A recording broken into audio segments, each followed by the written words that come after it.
큰 기회는 항상 작은 패키지 안에 담겨 배달되어 온다. 당신의 삶을 극적으로 변화시키고자 100km 달리기를 할 필요도 박사학위를 딸 필요도 없다. 자기 자신을 완전히 리셋하고 재발견하고자 몸부리칠 필요도 없다. 누군가 강력한 효과를 본 것을 자신에게 적용해 루틴을 만들고 성과로 이어질 수 있게 하는 꾸준한 노력이 결국엔 큰 것이 되기 때문이다. 안녕하십니까, 책마을 산책입니다.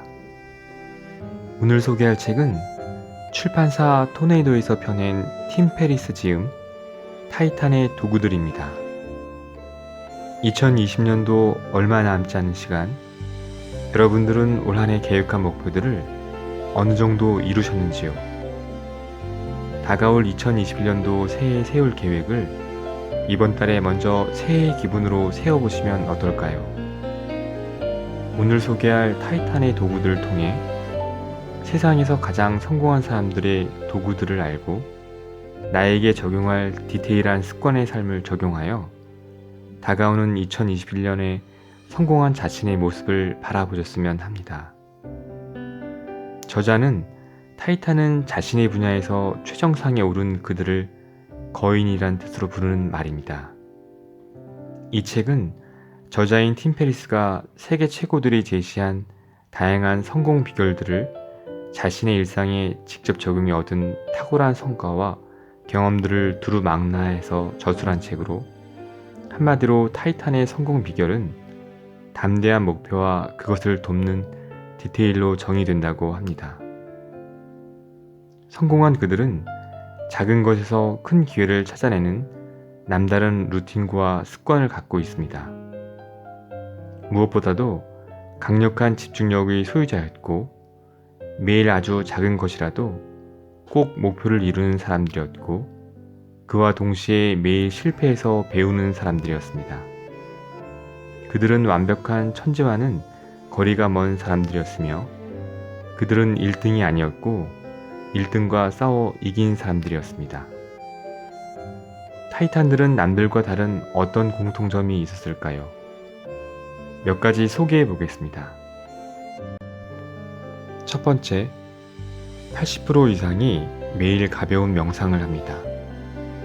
두 번째, 유발 하라리 사피엔스, 찰스 먼거의 불쌍한 찰리 이야기, 로버트 치알다니의 설득의 심리학, 빅터 프랭클의 죽음의 수용소에서, 헤르만 헤세의 시타르타를 다른 책들보다 훨씬 더 많이 칭찬하고 인용합니다. 세 번째, 거의 모든 타이탄이 오직 스스로의 힘으로 많은 고객과 클라이언트를 사로잡은 성공적인 프로젝트 완성 경험들을 갖고 있습니다. 네 번째, 그들은 모두 실패는 오래가지 않는다는 확고한 믿음을 갖고 있습니다. 다섯 번째, 대부분 자신의 분명한 약점들을 받아들이고 그것들을 커다란 경쟁력 있는 기회로 바꿔냅니다. 유능한 지도자가 나보다 더 높은 곳에서 전체 상황을 바라보며 길을 안내해 주는 것처럼 느껴지는 시간이 되시길 바라며, 팀 페리스의 조언으로 이제 들어갑니다. 이 책을 통해 오늘도 좋은 휴식과 평안을 누리시길 바랍니다.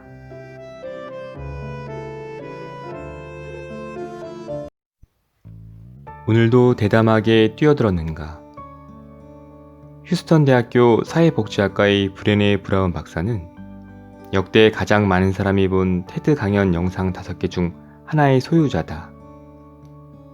2010년 취약성의 힘이라는 주제로 열린 그녀의 강연 영상은 3,100만 건이 넘는 조회수를 기록했다. 그녀는 지난 13년간 취약성과 용기, 가치, 수치심 등에 대해 연구했고, 마음 가면, 불완전함의 선물, 라이징 스트롱 등의 베스트셀러를 펴냈다. 그녀는 이렇게 말했다. 용감하거나 겁쟁이거나 사람은 이 둘 중 하나라는 말은 사실이 아니다. 우리는 모두 두려움을 느끼는 동시에 용기를 내기 때문이다. 나는 복싱 선수 마이크 타이슨의 전설적인 코치였던 쿠스 다마토가 큰 경기를 앞두고 선수들에게 했던 말이 떠올랐다. 영웅과 겁쟁이는 똑같은 것을 느낀다. 하지만 영웅은 자신의 두려움을 상대 선수에게 던져버린다. 반면에 겁쟁이는 이를 피해 도망친다. 두 사람이 느끼는 건 모두 두려움이다. 그 두려움을 어떻게 써먹느냐가 승패를 결정한다. 젊은 시절 브레네는 우연히 시어도 루즈벨트 대통령이 남긴 유명한 경기장에선 투사라는 연설을 접하게 되었다. 이는 그녀의 소극적이고 내성적인 태도를 바꾸는데 큰 영향을 주었다. 살아가면서 상처가 되는 모든 공격과 비판에 직면한다 할지라도 내가 옳다고 생각한 신념과 가치를 포기하지 않겠노라 굳게 결심한 것이다. 그렇다면 궁금해진다. 그녀의 삶에 터닝포인트를 제공한 경기장에선 투사란 어떤 의미인가? 그녀는 이렇게 말했다. 이 세상에서 가장 중요한 사람은 경기장에선 투사다. 그는 얼굴에 흙먼지와 땀과 피를 잔뜩 묻혀가며 용감하게 싸운다. 실책을 범하고 거듭 한계에 부딪히기도 한다. 그가 누구인 줄 아는가? 바로 나, 그리고 당신이다. 더 나은 사람이 되려면 우리는 실수와 한계를 드러내는 일에 두려움을 갖지 않아야 한다. 가장 많은 실수를 드러내는 사람이 가장 열심히 노력하는 사람이다. 그러니 그것들을 보여주는 건 자랑스러운 일이지 부끄러워할 이유가 아니다. 브레네는 계속 설명한다. 경기장의 투사로 살면 확실하게 보장받는 것이 있다. 흠씬 두들겨 맞을 것이라는 사실이다. 정신없이 두들겨 맞을 것을 알면서도 대담하게 뛰어드는 것. 그것이 우리가 가져야 할 단 하나의 삶이다. 인생을 바꿀 만한 커다란 용기는 흠씬 두들겨 맞을 것이다와 같은 취약성을 드러내고 감수할 때 생겨난다. 우리는 매일 두 개의 질문을 던져야 한다. 나는 오늘 대담하게 뛰어들었는가? 나는 편안함 대신 용기를 선택하기 위해 어떤 취약성을 드러내고 감수하겠는가? 이는 아침 일기나 저녁 일기를 쓸 때 하루를 돌아보게 해주는 매우 좋은 질문들이다. 그녀의 이 메시지는 3천만 명이 시청한 강연을 만들어냈다. 테드 강연을 위해 내가 준비한 것은 내 취약성을 드러내며 대담하게 뛰어드는 것이 전부였다. 나는 내 자신의 다양한 실패에 대해 이야기했다. 심리 상담을 받고 돌아가는 길에 2번 다시는 받지 않겠노라 결심한 이야기도 했다. 관객들은 경기장에선 나에게 큰 박수를 보내주었다. 그리고 깨달았다. 강연이 끝났을 때 어지럽고 속이 울렁거리지 않으면 그건 대담하게 뛰어들지 않았다는 뜻이라는 것을. 취약성은 이제 더 이상 숨겨야 할 것이 아니다. 솔직하게 드러낸 취약성은 사람들에게 신뢰를 심어주는 훌륭한 도구다. 흔히 상대에게 단단한 신뢰를 먼저 얻고 난 다음에 자신의 취약성을 드러내야 한다고 생각한다. 하지만 먼저 나의 연약함, 취약함을 드러내지 않으면 시간이 흘러도 신뢰관계는 형성되지 않는다. 브레네는 마지막으로 이렇게 말했다. 인생은 결코 편안하게 흘러가지 않는다. 생각해보라. 편안하게 얻은 게 하나라도 있는지를. 뭔가를 얻으려면 빈틈이 없는 매끄러운 사람이 되어선 안 된다. 그런 사람에게 사람들이 귀를 기울이고 칭찬할 것 같은가? 천만에다. 속이 울렁거리고 얼굴이 화끈거려 몹시 불편하더라도 기꺼이 먼저 자신의 취약한 부분을 드러내는 사람을 세상은 더 높게 평가하고 도와준다. 상대에게 도움의 기회를 제공하는 사람이 가장 용감하게 가장 빠르게 성공한다. 10번 실패하라. 트레이시 디눈지오는 경이로운 인물이다. 그녀는 로켓처럼 빠른 속도로 성장한 트레댓이 설립자 겸 CEO다. 리처드 브랜슨, 클라이너 퍼킨슨 같은 투자자들에게서 7,500만 달러를 투자받았고, 인텔의 핵심 임원을 지낸 존 도어 같은 유명인사가 회사 이사진에 포함되어 있다. 트레댓시는 당신의 요청으로 당신이 소유한 모든 물건을 재판매할 때 그 가치를 알려주는 걸 사명으로 삼은 회사다. 이 회사의 슬로건은 당신의 창고 안에는 현금이 잠자고 있습니다다. 스타트업 역사상 가장 빠른 속도로 성장한 회사를 만든 인물의 비결은 무엇일까? 트레이시는 이렇게 답했다. 10번의 실패다. 사업을 시작할 때 투자자들에게 홍보를 할 생각이라면 처음 10번의 미팅은 별로 자금 지원을 받고 싶지 않은 투자자들과 가지라고 충고해주고 싶다. 역사상 가장 빠른 속도로 성장했다고? 투자를 받고 나서는 그랬을지 모르지만 처음부터는 아니었다. 처음에는 대부분 실패하게 마련이다. 나도 정말 오랫동안 실패를 거듭했다. 트레이시 주장의 요점은 실패해도 괜찮은 스파링 상대를 골라 진짜 투자받고 싶은 사람들과의 미팅 리허설과 연습으로 활용하라는 것이다. 이 전략은 매우 강력하기 때문에 당신에게 적극 추천한다. 최고의 배우 제리 사인펠트도 대본을 처음 받았을 때는 공식적인 첫 리허설 모임이 있기 전에 규모가 아주 작은 극장에 사람을 모아놓고 맹렬하게 연습을 한다. 나이키는 미국처럼 큰 무대에서 신제품을 선보이기 전에 뉴질랜드 같은 나라에서 신제품과 광고 캠페인 성과를 시험한다. 나는 뉴욕의 출판사들을 돌아다니면서 4시간이라는 책을 홍보할 때 27번이나 거절당했다. 이 모든 실패에도 불구하고 우리가 여전히 운이 좋은 것은 우리에게 필요한 건 하나의 출판사, 한 명의 결정적인 투자자, 하나의 X라는 사실이다. 그러니 부지런히 돌아다녀라. 최소 10번 이상 실패한 다음 링에 올라라. 트레이시는 이렇게 말했다. 10번 실패하면 자연스럽게 알게 된다.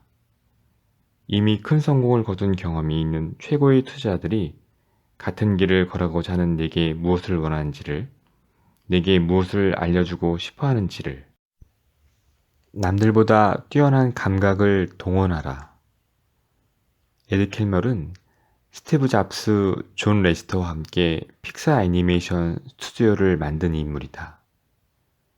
현재 그는 픽사와 월트 디즈니 애니메이션 스튜디오의 사장직을 맡고 있다. 5개의 아카데미상을 받았고 컴퓨터 그래픽의 중요한 발전에 많은 기여를 했다. 페이스북의 마크 주커버그가 극찬한 그의 책 창의성을 지휘하라는 글로벌 CEO들과 언론으로부터 역대 최고의 비즈니스서로 평가받고 있다. 에드 켈머는 독창적이고 창의적인 것들은 어떻게 탄생한지를 가장 잘 설명해 줄 수 있는 와튼 스쿨의 애덤 그랜트의 표현을 빌리자면 최고의 오리지널이다. 공전의 히트작 토이스토리 2를 제작할 때도 라따뚜이를 만들 때도 에드 켈머과 픽사는 처음부터 완전히 다시 시작해야 했다. 에드는 이렇게 말했다. 흔히들 최종 완성된 작품은 초안을 잘 다듬어 내놓는 것이라고 생각한다. 나도 그렇게 생각했다. 이는 완전한 착각이었다. 물론 모든 작품은 초안에서 출발한다. 하지만 많은 사람들의 사랑을 받은 작품의 면면을 살펴보면 모두가 처음의 초안과는 전혀 상관없는 결과물이었다. 마침내 나와 픽사의 직원들은 깨달았다. 첫 번째 버전은 언제나 실패작이라는 것을. 에드의 말은 울림이 크다. 작품의 완성도를 높이려면, 작품의 창의성을 극대화하려면 언제나 그 밑바탕이 되어준 아이디어, 시놉시스, 밑그림 스케치를 완전히 뛰어넘어 전혀 다른 것을 만들어야 한다. 처음에는 아주 신선했던 아이디어도 그 전개 과정에선 식상해질 수 있다. 바로 그 순간 우리는 그 아이디어를 수정, 보완, 개선하는 데 힘을 쏟기보다는 아이디어 자체를 지워버리고 다시 처음으로 돌아가야 한다. 물론 이때의 처음은 아이디어가 막 탄생했을 때의 처음과는 다르다. 에드는 다시 이렇게 말했다.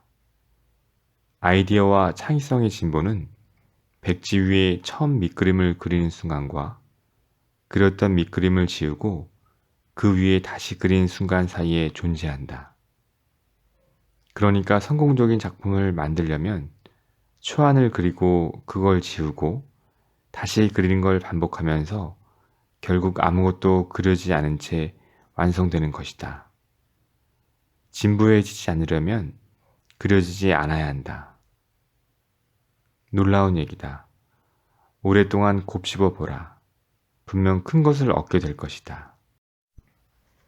인간의 뇌는 각각 다른 방식으로 작동한다. 어떤 사람은 유난히 어려운 책을 잘 읽고 어떤 사람은 숨어 있는 걸 곧잘 발견한다. 어떤 사람은 다른 사람마다 훨씬 잘 듣고 어떤 사람은 결정적일 때 설득력 있는 말을 잘한다. 따라서 우리는 어떤 사물과 대상을 바라볼 때 가장 잘 활용할 수 있는 감각을 선택하는 습관을 들여야 한다. 에드는 다음과 같이 말했다. 나는 시를 읽지 못한다. 시를 읽으면 몇 초도 안 돼 뇌 작동이 멈춘다. 언젠가 호머의 일리아드를 읽기 위해 끙끙대다가 결국 포기했는데 그 작품이 운문시로 이루어져 있었기 때문이다. 그러던 어느 날 저녁 식사 자리에서 한 여성이 그럼 읽지 말고 들어보세요 라고 권했다. 그래서 오디오북 버전을 구입해 들어봤는데 놀라울이 많지 귀에 쏙쏙 들어왔다. 일리아드가 그렇게 아름다운 작품인 줄 미처 몰랐다. 그는 독창적이고 창의적인 인물이 되는 선결 조건으로 해석력을 들었다. 우리가 완전히 새로운 것을 만들어낼 기회는 거의 없다. 따라서 기존의 것들을 독창적이고 창의적으로 해석하는 게 크리에이티브의 본질일지도 모른다. 간단히 말해 창의력은 창의적 해석력이다. 독창성은 독창적인 해석력이다. 내가 남들보다 더 잘 해석할 수 있는 감각을 선택한 일이 중요한 이유가 여기에 있다. 내 분야가 아니라서, 내 취향이 아니라서, 내 능력이 부족해서, 나와 거리가 멀어서 든것 같은 이유들이 당신을 진부한 사람으로 만든다. 한두 개의 강점을 극대화하면 모두가 타이탄이 될 수 있다는 서문의 메시지를 떠올려 하는 순간이다. 고등학교 시절 에드는 애니메이터가 되고 싶었고 미술에도 뛰어났다. 하지만 막상 대학에 진학할 무렵에 이르러 곰곰이 생각해보니 디즈니 애니메이터가 되기엔 자신의 실력이 턱없이 부족하다는 걸 깨달았다. 그래서 그는 물리학으로 전향했다. 물리학과 애니메이션이 서로 전혀 어울리지 않는다고 생각하는 사람들이 많았지만 에드는 결국 세계 최고의 애니메이터로 돌아왔다. 그는 자신의 성공 비결에 대해 이렇게 말했다. 지금도 정말 많은 사람들이 그 두 가지가 서로 완전히 다르다고 생각한다. 이는 예술에 대해 갖고 있는 근본적인 오해에서 비롯된 것이다. 그들은 예술이란 그림을 잘 그리는 법, 그리고 탁월한 자신만의 표현법을 배우는 것이라고 생각한다. 하지만 창의적인 예술가들이 하는 일은 끊임없이 보는 법을 배우고 훈련하는 것뿐이다. 모든 것을 기록으로 남겨라. 마이크 버비 글리아는 카메라 앞에서나 밖에서나 세상에서 가장 바쁜 사람이다. 연극과 영화, 스토리텔링, 스탠드업 코미디가 합쳐진 그의 솔로 투어 공연은 전 세계에서 매진을 기록한다. 최근에는 제작, 감독, 각본, 주연을 맡은 영화 Don't Think Twice로 평단과 관객의 찬사를 얻은 바 있다. 마이크는 상대를 움직이게 하는 힘을 갖고 있다. 더 놀라운 건 자기 자신을 자신의 뜻대로 움직이게 하는데도 일가견이 있다는 것이다. 그 비결에 대해 들어보자. 내게는 지금껏 사람들에게 공개하지 않은 독특한 습관이 있다. 언젠가 천천히 나를 돌아보니 자꾸만 미루는 버릇이 있었다. 사람들과 약속을 미루는 법은 없었다. 그런데 운동을 하겠다거나 글을 규칙적으로 쓰겠다는 등 내 자신과의 약속은 언제나 뒷전으로 밀려나다가 나중엔 흐지부지 되고 있었다. 문득 내 자신도 내가 못 움직이는데 다른 사람을 내 뜻대로 움직여 보겠다고? 너무 한심하군 하는 생각이 들었다. 그래서 그날 밤부터 나는 마이크, 내일 아침 7시에 패들러 카페에서 너하고 약속이 있어 라고 적은 쪽지를 침대 옆에 두고 잤다. 바보 같고 창피한 얘기처럼 들리겠지만 효과가 컸다. 내가 이 책에서 마이크 버비 글리아를 소개하는 가장 큰 이유가 여기에 있다. 다른 사람과의 약속처럼 자기 자신과의 약속 또한 명확하게 시각화해서 상기시키면 실행력이 매우 높아진다. 머릿속으로만 생각하거나 휴대폰 알람 메시지로 만들지 말고 손으로 직접 쓴 쪽지를 자신에게 주어라. 이 작은 노력 하나로 마이크 버비 글리아는 배우들 사이에서 가장 자기 관리를 잘하는 사람으로 평가받았다.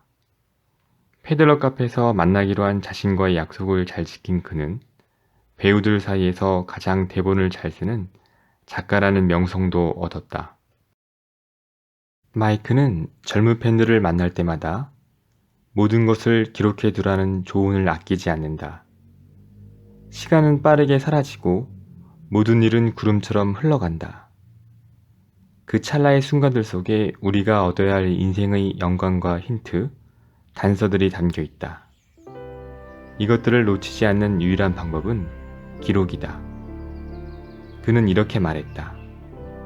아무리 강조해도 지나치지 않는 게 있다. 일기를 쓰라는 것이다.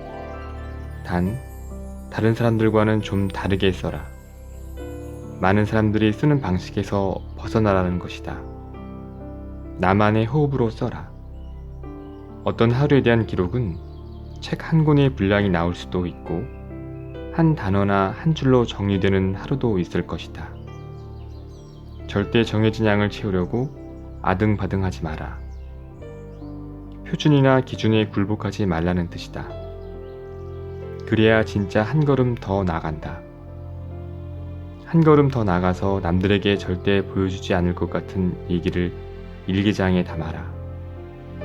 그것들이 결국 언젠가 세상에 공개되면서부터 당신은 점점 명성을 얻어나가게 될 것이다. 이쯤 되면 표준을 거부하라는 메시지는 성공과 부, 지혜를 얻는 가장 기본적인 진리로 자리 잡는 것 같다. 이 책이 타이탄들 모두 입이 아프게 강조하니까 말이다.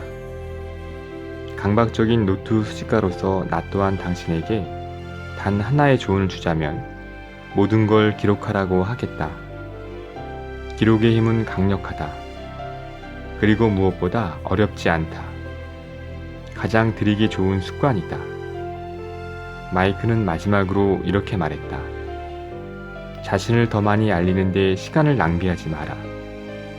그 시간에 더 많이 알릴 수 있는 능력을 키워라. 단순히 잘하는 사람이 아니라 위대한 사람이 되려고 노력해야 한다. 나이가 들수록 점점 뚜렷하게 깨닫게 된다. 이 세상에는 정말 똑똑하고 능력 있는 사람은 많지만 자신의 일에 영혼까지 쏟아붓는 위대한 사람은 별로 없다는 사실을.